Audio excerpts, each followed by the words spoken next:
1971년 11월 24일, 미국 서부 상공에서 한 남자가 20만 달러의 현금과 함께 비행기에서 뛰어내렸습니다.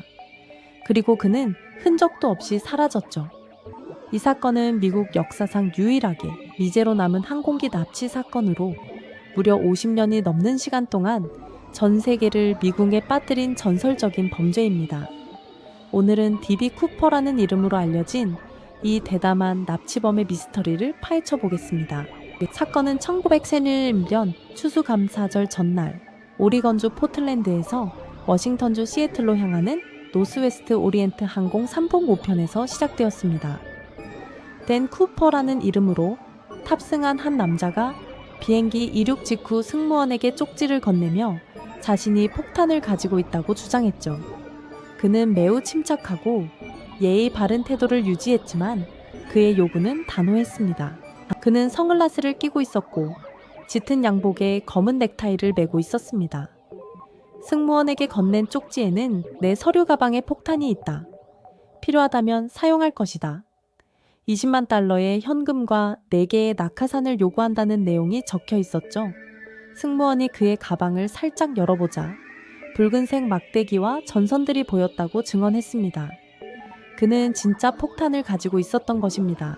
쿠퍼는 비행기가 시애틀에 착륙하면 현금과 낙하산을 준비해달라고 요구했습니다. FBI와 항공사는 그의 요구를 모두 들어주기로 결정했고 20달러 지폐 1만 장으로 이루어진 20만 달러 현금과 군용 낙하산 RS-4개를 준비했습니다. 이 과정에서 승객들은 모두 안전하게 비행기에서 내렸고 쿠퍼는 오직 승무원 몇 명과 조종사만 남은 비행기에서 자신의 계획을 실행에 옮겼습니다. 현금과 낙하산을 받은 쿠퍼는 비행기에 다시 이륙할 것을 지시했습니다. 그는 조종사에게 1만 피트 약 3천만 미터 이하의 고도와 시속 100노트 약 180km/h의 저속 비행을 요구했고 착륙 장치는 내린 채로 비행하라고 지시했습니다. 이는 그가 비행기에서 뛰어내릴 때 충격을 줄이고 낙하산이 제대로 작동하도록 하기 위한 치밀한 계산이었습니다. 밤 8시 13분경 비행기가 워싱턴주 남서부 상공을 비행하던 중 쿠퍼는 비행기 후방 계단을 열고 20만 달러가 든 가방과 함께 어둠 속으로 몸을 던졌습니다. 그는 정확히 어느 지점에서 뛰어내렸는지 알 수 없었지만 FBI는 그가 뛰어내린 것으로 추정되는 광범위한 지역을 수색하기 시작했습니다. 하지만 그의 흔적은 어디에서도 찾을 수 없었습니다. 이후 FBI는 노제키라는 코드명으로 역사상 가장 광범위한 수색 작전을 펼쳤습니다. 수많은 요원들이 동원되어 쿠퍼가 뛰어내렸을 것으로 추정되는 워싱턴주와 오리건주의 숲과 강을 샅샅이 뒤졌지만 그 어떤 단서도 발견하지 못했습니다. 마치 유령처럼 그는 사라져버렸고 이 사건은 미국 전역을 충격에 빠뜨렸습니다. 사건 발생 8년 후인 1980년 한 소년이 컬럼비아 강변에서 낡은 20달러 지폐 뭉치를 발견했습니다. 지폐의 일련 번호를 확인한 결과 놀랍게도 D.B. 쿠퍼가 납치 당시 요구했던 20만 달러 중 일부로 확인되었습니다. 하지만 이 돈은 강물에 심하게 부식되어 있었고 이 돈이 어떻게 그곳에 흘러들어갔는지에 대한 의문만 남겼습니다. 이 돈의 발견은 쿠퍼가 살아남지 못했을 것이라는 강력한 증거로 작용했습니다. 만약 그가 생존했다면 굳이 훼손된 돈을 강가에 버려두었을 리 만무했기 때문이죠. FBI는 이 돈이 쿠퍼가 강에 떨어지면서 유실되었거나 혹은 그가 사망한 후 강물에 의해 떠내려왔을 가능성에 무게를 두었습니다. 하지만 여전히 그의 시신이나 다른 단서는 발견되지 않았습니다. 쿠퍼가 남긴 또 다른 중요한 단서는 바로 그의 넥타이였습니다. 그는 비행기에서 뛰어내리기 전 넥타이를 벗어 의자에 두고 갔는데 이 넥타이에서 미량의 금속 입자가 발견되었습니다. 이 입자들은 티타늄과 같은 희귀 금속으로 당시 항공산업이나 특수 제조 분야에서 사용되던 물질이었습니다. 이는 쿠퍼가 관련 분야의 전문가였을 가능성을 시사했습니다.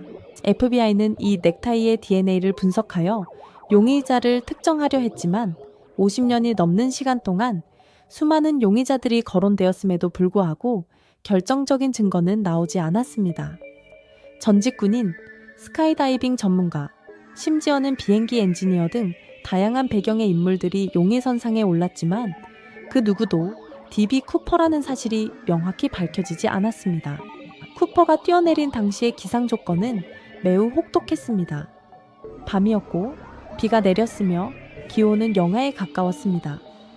게다가 그가 사용한 낙하산은 군용 낙하산이었지만 그중 하나는 훈련용이었고 다른 하나는 제대로 작동하지 않는 것으로 밝혀졌습니다.